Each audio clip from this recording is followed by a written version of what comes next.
A nossa conversa de hoje à noite, ela se baseia nessa frase de Emmanuel, através da psicografia de Chico Xavier. O bem que praticares em algum lugar é teu advogado em toda parte. Então eu fui procurar de onde saiu essa mensagem. E ela saiu do livro Vinha de Luz. A luz inextinguível. A caridade jamais se acaba. Paulo, 1 Coríntios 13, 8.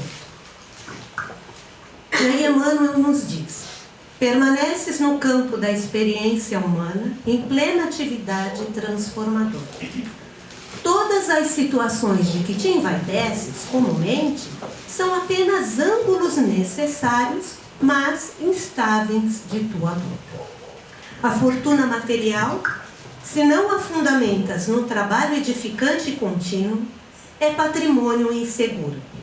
A família humana, sem laços de verdadeira afinidade espiritual, é ajuntamento de almas em experimentação de fraternidade, da qual te afastarás um dia com extremas desilusões. A eminência diretiva, quando não solidificada em alicerces robustos da justiça e sabedoria de trabalho e consagração ao bem, é a antecâmara do desencanto. A posição social é sempre um jogo transitório. As emoções da esfera física, em sua maior parte, apagam-se como a chama de uma vela. A mocidade do corpo denso é floração passageira. A fama e a popularidade costumam ser processos de tortura incessante. A tranquilidade mentirosa é introdução a tormentos morais. A festa desequilibrante é véspera de laborioso reparo. O abuso de qualquer natureza compele ao reajustamento apressado. Tudo ao redor de teus passos, na vida exterior, é obscuro e problemático. O amor, porém, é a luz inextinguível. A caridade jamais se acaba. Olha lá aí. O bem que praticares em algum lugar é teu advogado em toda parte. Através do amor que nos eleva, o mundo se aprimora. Ama, pois, em Cristo, e alcançarás a glória eterna. Essa passagem está no livro Vinho de Luz, capítulo 162. Então, o que Emmanuel ele quis nos dizer nessa passagem? Ele quis nos dizer que todos os nossos bens, todas as situações de ordem material, elas são transitórias. Tudo aquilo que nós amealharmos enquanto nós estamos encarnados, aqui vai permanecer. Nós só vamos levar para um plano espiritual o bem ou o mal que nós tivermos praticado. Então, como nos diz Paulo de Tarso, porque não faço o bem que quero, mas o mal que eu não quero, esse eu faço.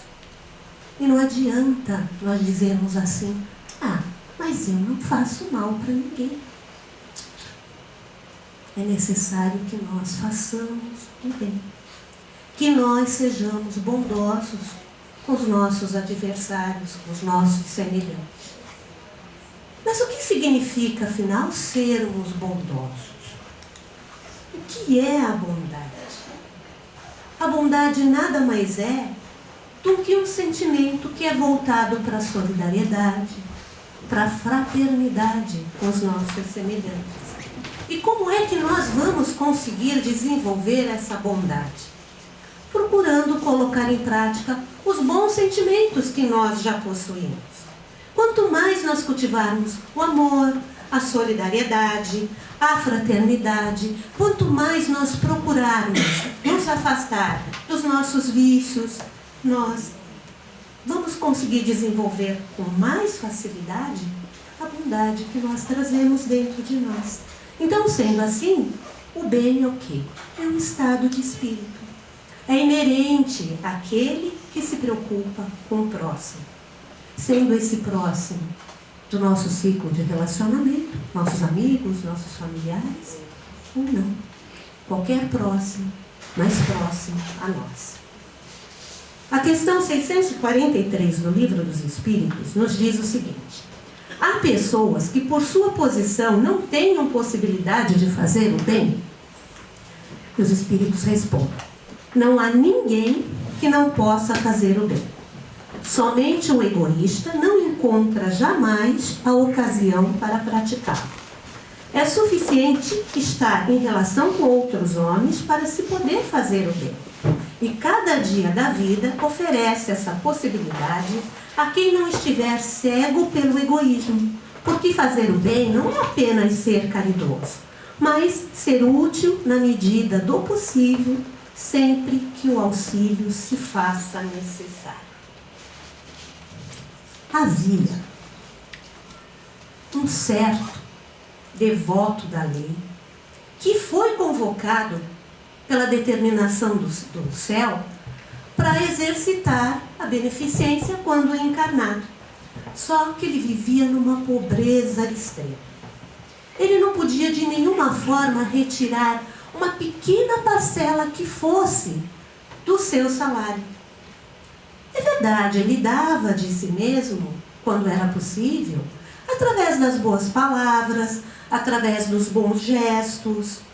Ele estimulava as pessoas que estavam em dificuldade, mas ele se entristecia muito, porque ele não podia dar um pão, um agasalho a todos aqueles famintos, a todos aqueles que estavam andrajosos e que vinham procurar por ele. Ele tinha uma série de filhinhos pequenos, e esses filhinhos levavam todo o salário dele, não dava para sustentá-los. Então, ele decidiu que, já que ele não podia fazer o bem como ele gostaria, ele iria travar uma luta contra o mal. E aí, o que ele começou a fazer? Todo o pensamento negativo que surgia na cabeça dele, ele substituía por um pensamento positivo. Se alguém vinha com maledicência, falando mal de outras pessoas, ele logo achava uma forma de frisar o que aquela pessoa tinha de bom. E ele mostrava.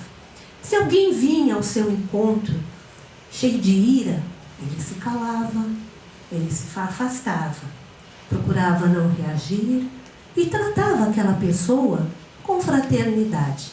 A calúnia, ela não encontrava nenhuma chance dentro do coração dele. E ele se envolveu tanto nisso que ele começou a retirar as pedrinhas, tudo que tivesse os detritos nas ruas públicas, para que as pessoas não se machucassem, para que o ambiente ficasse sempre limpinho. E agindo dessa forma, um dia ele chega ao fim da jornada. Ele desencarna.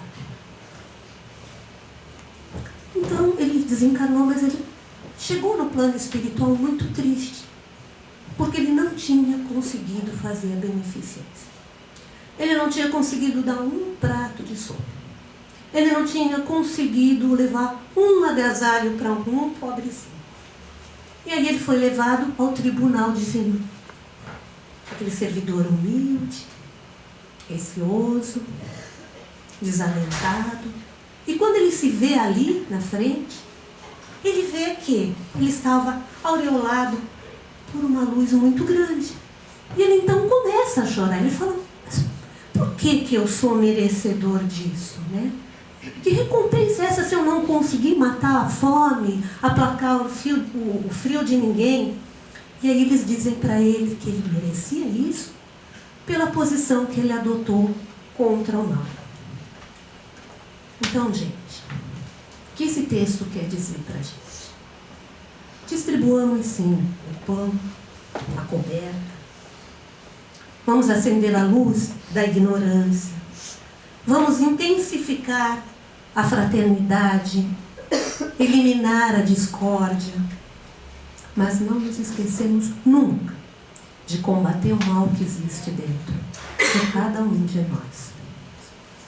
E Emmanuel completa: o bem é luz que se expande na medida do serviço de cada um ao bem de todos, o esquecimento de todo o mal. Sendo dessa forma, dentro daquilo que nós nos propomos a realizar em prol do nosso próximo, não vamos ficar esperando pelo outro, não vamos ficar esperando pela melhor condição, quando eu tiver dinheiro, quando eu for rico, quando eu me formar. Não vamos ficar esperando, porque talvez esse dia ele nunca chegue. Vamos dar um pouco de nós mesmos naquilo que nós já somos capazes. Não vamos ficar esperando os recursos materiais que só mostram para nós o nosso orgulho, que só nos envaidece. Se cada um de nós der um pouquinho de nós mesmos para ajudar a minimizar a dor alheia, nós já estamos fazendo um grande feito. Como nos diz Fabiano de Cristo, temos que nos desdobrar para ocupar o espaço daqueles que desertaram do bem, confundidos pelos combates do egoísmo na face da terra. Olha que interessante. Ocupar o espaço daqueles que desertaram do bem. Não basta nós fazermos a nossa parte, mas nós temos que nos preocupar também se o trabalho está sendo feito. Sábado agora é nossa cesta básica. Se vier 50 pessoas, o trabalho vai ser feito. Se vierem 30, vai ser feito. Se estiverem 5 pessoas aqui, vai ser feito do mesmo jeito. Somos nós nos desdobrando para cobrir a ausência daquele que ainda não se diz preparado para trabalhar no bem. Afinal, quem é Fabiano de Cristo? Quem será Fabiano de Cristo? Fabiano de Cristo, ele retorna à nova experiência física como Barbosa. Ele nasceu em Portugal, ele era um jovem pobre, nasceu numa família que não tinha grandes recursos. E ele então ouviu falar do Brasil e veio para cá tentar a sorte. E como comerciante, ele se deu bem. Ele enriqueceu, mandou dinheiro para a família que estava em Portugal, ajudou algumas pessoas, mas chegou uma fase na vida dele que isso não lhe bastava. Aquilo não estava correspondendo aos seus anseios. Barbosa, ele estava ansiando por alguma coisa que era desconhecida a ele. Alguma coisa a mais do que aquele ouro que ele possuía. Certa noite, ele estava andando pelas vielas da terra, e ele então encontra um jovem caído no chão. Ele se aproxima daquele jovem e percebe que no olhar dele havia alguma coisa diferente. E ele pergunta para ele: o que aconteceu com você? Ele diz: eu caí. Eu fui vítima de um assalto. Ele diz: não se preocupe. Ele então pega aquele jovem, leva para uma estalagem, lhe presta socorro. E algumas horas da noite, ele percebe que aquele jovem estava com uma febre um pouco mais alta do que o normal. E ele ouve ele dizendo assim para ele: Barbosa, amigo, eis que me tens contigo. Ele pergunta: mas quem é você? Ele fala: eu sou aquele que serves desde muito tempo. Voltaste a procurar-me após estares cansado de juntar os bens da terra. E me encontrastes onde sempre há um pedaço da minha alma, ou seja, onde existe um coração aflito. E aí essa voz continuou falando para ele: é preciso que me encontres, Barbosa, aonde existir a dor. Em cada lágrima que enxugares, em cada coração que apacentares, em cada dor que suavizares, serás a mim que você estará socorrendo. Ele pergunta para ele: mas quem é você, afinal? Ele então responde: eu sou o Cristo, a quem servirás e que voltei a buscar-te. Hoje encontrastes em mim uma parte. E o que eu devo fazer, Senhor? Você deve vender tudo que tem, se desfazer de tudo que tem, dar aos pobres e seguir. Já era um novo dia quando Barbosa sai daquela hospedagem e ele fica com aquele pensamento, né? Aquela voz que ecoou no coração dele. E ao chegar em casa, ele adormece e se vê na espiritualidade, diante de uma figura singela, intensamente luminosa. E essa figura estava revestida num hábito franciscano. E aí ele reconhece, era Francisco de Assis, que se ajoelha em frente de Francisco de Assis. E Francisco de Assis então diz para ele: se teu coração anseia amparar os aflitos, Barbosa, vem comigo. Ele diz: não, antes eu tenho que me desfazer dos meus bens e dar aos pobres. Então Francisco de Assis diz docemente para ele: você servirá aqueles que sofrem, exemplificando o Evangelho do Mestre Jesus. E a tua bandeira terá uma única palavra. E essa palavra, Barbosa, será a caridade. Então Barbosa acordou e se lembrou do convento de Santo Antônio, que existia ali bem pertinho no Rio de Janeiro. E foi assim que ele se tornou um franciscano e adotou o nome de Fabiano de Cristo. Marcelo, por que você está me contando essa história de Fabiano de Cristo? Eu estava revendo, né, esse livro, Peregrino da Caridade, e uma passagem que tem dentro desse livro me chamou muito a atenção e me fez reflexionar. Muitos de nós fazemos parte da cesta básica aqui da Casa Espírita, que vai acontecer agora no próximo sábado. E aqueles que não fazem parte, sintam-se convidados. Ele traz para a gente uma passagem que acontece dentro do convento, no dia da distribuição da cesta básica. E eu lendo essa passagem, eu me perguntei: como estamos nos comportando diante daqueles irmãos que vêm até nós? Nós estamos dando o alimento? Ou nós estamos fazendo o bem? Ou nós estamos fazendo a caridade? A passagem é a seguinte: era dia de distribuição, né, para os necessitados. E as portas do convento eram sempre de muita alegria nesses dias. Porque aqueles corações de isolados, eles encontravam ali alegria, eles encontravam ali a consolação. Mal havia começado a distribuição desses alimentos, quando um dos responsáveis foi procurar o supervisor do convento e falou para ele: olha, nós vamos ter que chamar a atenção de Fabiano de Cristo. Ele está perturbando a nossa distribuição, Senhor. Falei: mas o que ele está fazendo para estar perturbando? Ele está lá na enfermaria. Cada um necessitado que chega, ao invés de pegar os alimentos e ir embora, primeiro quer ir lá falar com ele. O que eles querem com o Fabiano? Eles dizem que eles querem falar com ele. Então os dois saíram, foram lá para a enfermaria procurar, ver o que estava acontecendo. E tinha um aglomerado de gente em volta de Fabiano. E ele pergunta: Fabiano, o que você está fazendo? Não vê que você está atrapalhando a ordem dos trabalhos?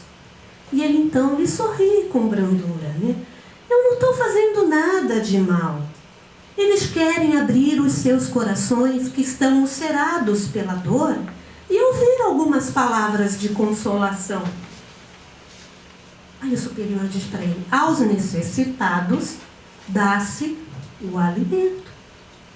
Fabiano então percebeu, calaram um pouco, né, ficaram um pouco quietinho, e aí ele aproveitou e falou: eles, porém, buscam também o pão da vida.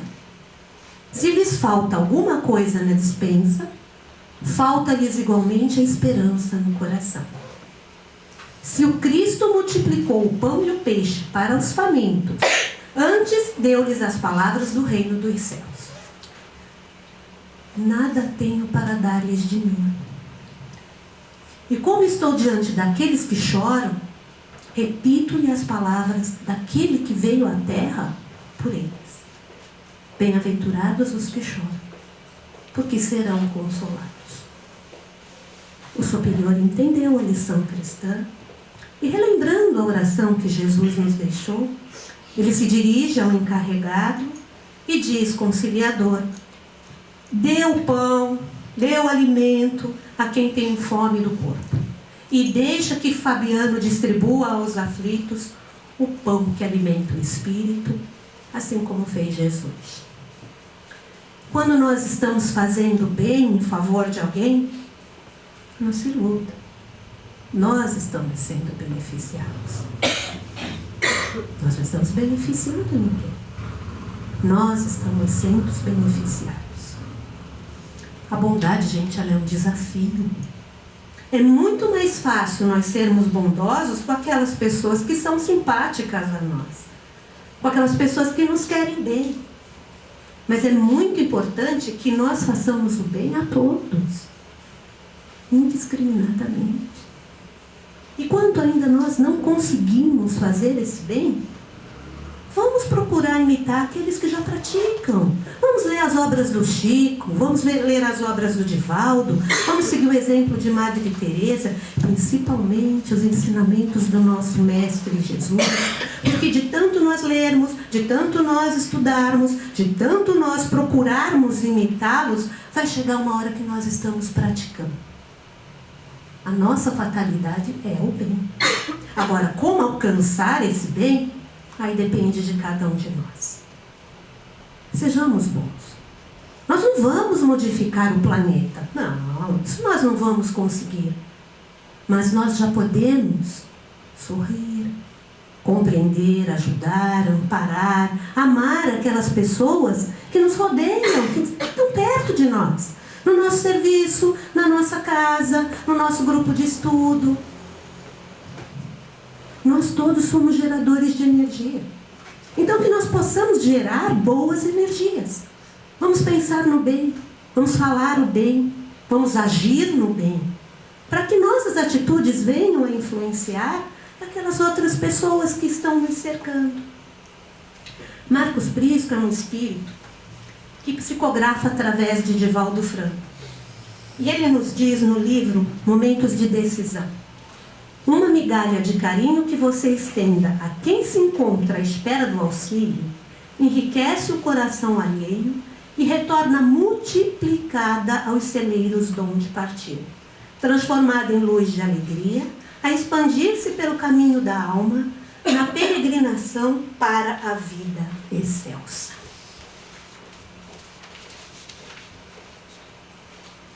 Em uma zona montanhosa, tinha uma região muito deserta. E caminhavam ali dois velhos amigos. Os dois estavam enfermos. Os dois estavam se defendendo contra os golpes, né? O vento estava muito gelado. Quando eles foram surpreendidos por uma criança. A criança estava semi-morta na estrada. Um deles olhou para aquela criança e falou irritado: nós não podemos perder tempo. A hora exige cuidado para comigo mesmo. Eu não vou socorrer essa criança. Vamos embora. O outro, mais piedoso, ele considerou: meu amigo, não vamos fazer isso, ele é tão pequenino. Vamos salvar esse pequenino. É nosso irmão. Ele falou: não posso. Eu estou cansado, eu estou muito doente. E esse desconhecido vai ser um peso insuportável. Nós estamos num clima muito frio, a tempestade está muito intensa, eu preciso chegar logo na aldeia mais próxima, senão nós vamos sucumbir. E avançou. Então aquele viajor que tinha um sentimento, ele se inclina, pega aquela criança nos braços, paternalmente, e cola ela no próprio peito. E vai andando com os passos mais lentos, demorando mais para chegar. A chuva caía muito, o frio estava intenso, mas ele, junto àquele fardo precioso, conseguiu chegar na hospedaria. Quando ele chega lá, ele se surpreende. Cadê o amigo? Que tinha saído antes dele, com os passos mais fortes do que o dele. Na manhã seguinte, depois que a chuva passou, que a neve diminuiu, eles encontraram o corpo desse amigo na estrada. Esse amigo, seguindo as sós, com a idade que ele estava, ele não resistiu àquela onda de frio e ele sucumbiu. Ele congelou. Enquanto aquele que tinha recolhido o menino, ele recebeu em troca o suave calor daquela criança que ele sustentava junto ao seu coração. E foi isso que guardou ele de que ele viesse a sucumbir no frio. Então, ajudando o menino, ele ajudou a si mesmo. Avançando com sacrifício para ser útil a alguém, ele conseguiu triunfar diante dos percalços da vida.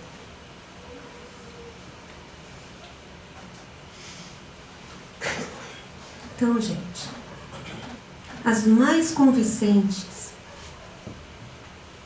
testemunhas de um homem perante Deus são suas próprias obras. Aqueles que nós amparamos são os nossos sustentáculos.